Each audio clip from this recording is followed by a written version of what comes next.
అలాగే ఉప ముఖ్యమంత్రి గారు ఇద్దరు ఏం మాట్లాడారు? వాళ్ళ మాట్లాడి ముఖ్యంగా ముందుగా 99 వెబ్సైట్లకి ఈ డిబేట్లో పార్టిసిపేట్ చేస్తున్నటువంటి ఇతర మిత్రులకి వాసుదేవ్ గారికి నమస్కారం.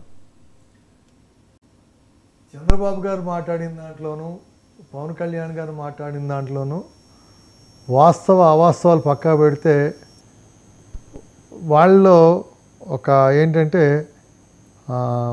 బాధ, వాళ్ళ స్పీచ్లో ఆంధ్రప్రదేశ్ ప్రజలకి జరిగిన అన్యాయం మీద వాళ్ళ యొక్క బాధ వ్యక్తం చేసినట్టుగా కనపడుతుంది ప్రధానంగా.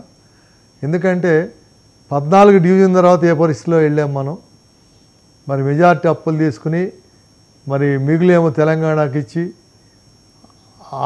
అప్పులేమో 50 to 48 పంచారు, ఆస్తులు పంచలా. అదేవిధంగా ఆదాయాలు పంచలా. ఆదాయాలన్నీ కూడా లోకల్ ఉన్నవన్నీ ఎక్కడెక్కడ లోకల్ అని చెప్పి ఆ పరిస్థితిలో దాన్ని ఏ రకంగా నెట్టుకొచ్చింది అన్నీ కూడా తెలిసిన విషయాలే. కాకపోతే ఏంటంటే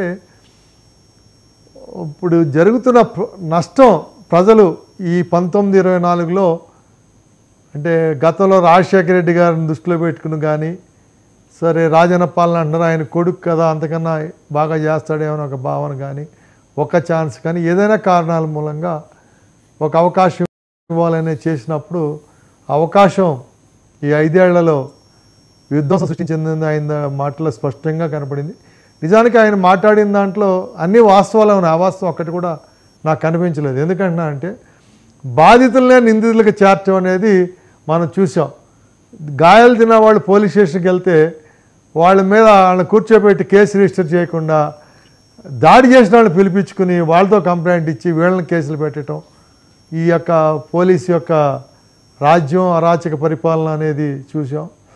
అదేవిధంగా మరి ఎవరైనా కానీ కష్టం అని చెప్తానికి వెళ్ళి కష్టం తీర్చకపోక సమస్యలు క్రియేట్ చేయటం, ప్రభుత్వం యొక్క పరిపాలన విమర్శిస్తే మరి వయోభేదం లేకుండా 70 ఏళ్ళు 80 ఏళ్ళు అనేవాడిని లేదా ఫేస్బుక్లోనో వాట్సాప్లో షేర్ చేశారని చెప్పి కేసులు పెట్టి సిఐడి అనేది నేర విచారణ కన్నా కూడా ప్రభుత్వానికి వ్యతిరేకంగా పోస్టులు పెట్టేవాళ్ళం, విమర్శలు చేసేవాళ్ళం, లేకపోతే ప్రభుత్వ ఒక చెంచా దారి వ్యవస్థ కింద పూర్తిగా అంటే వైసీపీ కండువా కట్టుకుని పనిచేసే విధంగా వైసీపీ విధంగా సిఐడి ఆ యొక్క వైసీపీ ఐడిగా వాళ్ళు చేసి మొత్తం పోలీస్ వ్యవస్థని సిఐడి వ్యవస్థని బస్ట్ ఇచ్చి మరి అప్రతిష్ట పాలు చేశారనేది ఈ 5 ఏళ్ల పరిపాలన స్పష్టంగా కనపడతా ఉంది.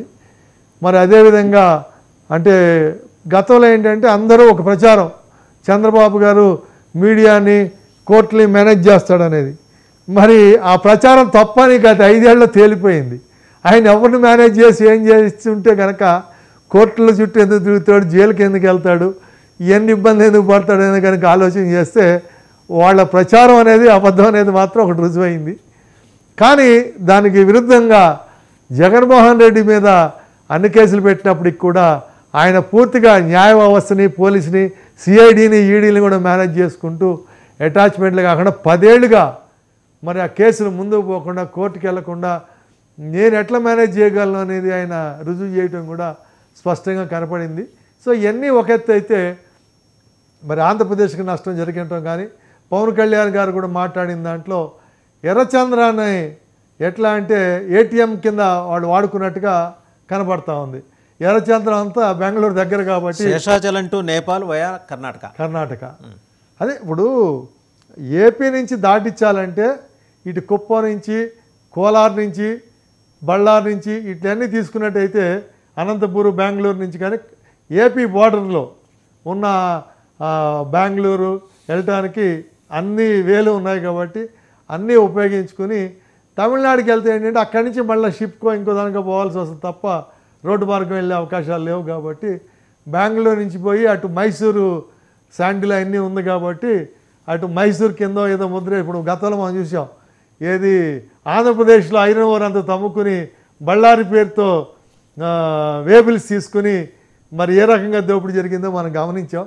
అదేవిధంగా ఎర్రచంద్రాన్ని కూడా శేషాచల అడవుల్ని ఇప్పుడు ఇద్దరు మాట్లాడారు సార్, సీఎం గారు మాట్లాడారు, చేశారనేది డిప్యూటీ సీఎం పవన్ కళ్యాణ్ గారు చెప్పిన దాంట్లో స్పష్టమవుతుంది. అంటే ఏ రకంగా రాష్ట్రాన్ని వీళ్ళు దోచుకున్నారు అనేది స్పష్టం అవుతుంది. నాకు కూడా తెలుసు, నాకు ఎందుకంటే సంఘాల పరంగా తిరిగాను కాబట్టి. ఈవెన్ ఎంప్లాయీస్లో కూడా కొంతమంది ఎందుకు సస్పెండ్ అయ్యారు అంటే వాడు అనవసరంగా అరచందం దాంట్లో ఇన్వాల్వ్ అయ్యాడు సార్, అందుకు సస్పెండ్ చేయాలి. అంటే ముఖ్యంగా రాయచోటి, రాజంపేట, కోడూరు, ఇటు మదనపల్లి, ఈ బెల్ట్ అనమాట ఇదంతా. తిరుపతి నుంచి ఇటు వచ్చి ఈ బెల్ట్ రాజం